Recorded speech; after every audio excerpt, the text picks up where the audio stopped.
Welcome to the third session of Corporate Accounting 1, module issue of shares and debentures. In this session, we are going to discuss on calls in arrears and calls in advance.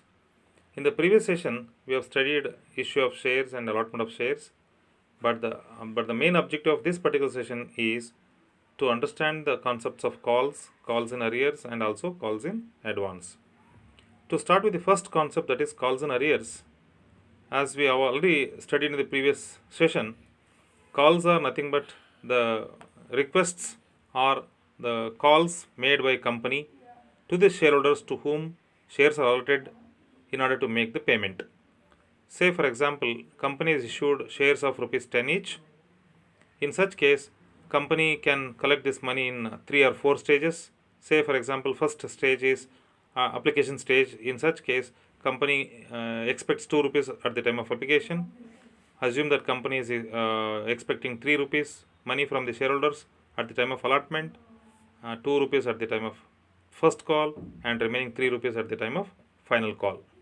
In such cases, whenever company makes a call to the shareholder to make that particular payment, that is called call.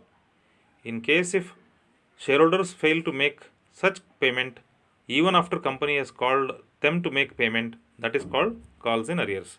Assume that company is issued 1000 shares at the rate of 10 rupees each. This 10 rupees collected in 4 stages, that is, as I explained, 2 rupees on application, 2 rupees, 3 rupees on allotment, 2 rupees on first call, and remaining 3 rupees on final call. Assume that company has allotted all the 1000 shares. Now company is expecting, or company is calling shareholders to make first call of 2 rupees each. Out of 1000 shares, 100 shareholders, assume that 100 shareholders have failed to make 2 rupees each, that is first call payment. That 2 rupees of 100 shares, nothing but 200 rupees, which is not paid by the shareholders, or which is not collected by the company from shareholders, is known as calls in arrears. Next concept is calls in advance. It is an amount on shares received by the company from shareholders, even though the amount has not been called up by the company.